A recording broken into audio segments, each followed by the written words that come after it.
আমার প্রশ্ন হলো যে আপনি বলছেন যে একটা জিনিস উপজেলাতে আমি সর্বপ্রথম মাসুদ সাহেব থাকাকালে প্রায় কাজে এই উপজেলাতে প্রায় 500 থেকে 600 বিঘা জমি আমি এলাকাতে করাইছিলাম।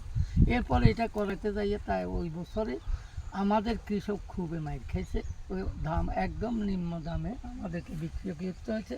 পরের বছর আমরা আসলে কিছু পাইলেও যাই হোক আমাদের খরচ চলছে, তাতে কোনো অসুবিধা। বর্তমান পরিস্থিতিতে যে বানর যে জিনিসগুলো আমাদের এই যে আমরা এই পশ্চিম দিকে এখানে আমার আরও 2 বিঘা জমি আছে, এই কাজে বানর প্রায় 1 বিঘার কাছে জমি নষ্ট করে দিছে। যেহেতু আপনারা যদি আপনারা জেলাতে জেলা প্রশাসককে দিয়া উইং কমান্ডার কে বিডিআরদেরকে বিজিপিকে বলি দেওয়া হয় যে আপনারা বর্ডারে একটু ডিউটি করেন, কেটে বানরের সকল কৃষকের জমিগুলা ধান এবং কেটে ভুট্টা সব নষ্ট করে দিচ্ছে।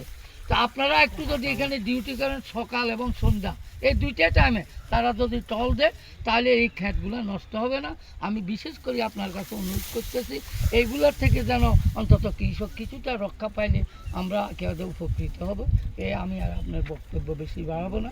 আসসালামু আলাইকুম। এর আগে আমরা দেখছি আপনার বিশেষ করে বদরপুর, মুন্সিরহাটের বদরপুর ওই পুরা তো এটা বর্ডার আপনার এটা চলছে, ওইদিকে মনতলা গাবতলা আছে, ওই বর্ডার এলাকাগুলোতে যখন খাবারের সংকট হয় তখন বানর প্রচুর পরিমাণে আসে।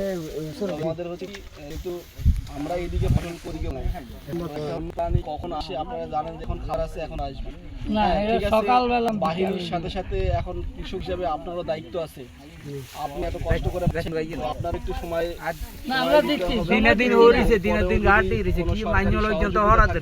তখন আপনি হয়তো এটা আবেদন করবেন। আমি আবেদন করছি আজকে কৃষি দেখছেন কৃষির বেলায় তারা পল্লী বিদ্যুৎ 10% করে রাখছিল আমাদের ধরবেন, সেইখানে আমি 5% করে দিচ্ছি এবং ডিসি এবং এসপিএম বলছে যে আপনি তো ফুলগাছি জেলার জন্য করেন না, আপনি তো পুরো জেলার একটা সমাধান চাইছেন। আমি আর আপনার আমি এই যে বন্যার পানির জন্য আমি পুরা কে কথা আপনার ট্রাইব্যুনালের জজ এখানে আসছিল, জেলা প্রশাসক আসছিল, এরা কে কথা তারপরে ঢাকা থেকে বিভাগীয় কে পিডি আসছিল। আমি বলছি যে আপনারা সর্বপ্রথম কে কথা মুহুরী নদী খনন করার জন্য আমি দাবি দিয়েছি। শিরোলিয়া নদীর যেসব বনখাল পড়ে রয়েছে এটাকে সংস্কার করলে অন্তত পানির অর্ধেক চাপ কমে যাবে এখানে।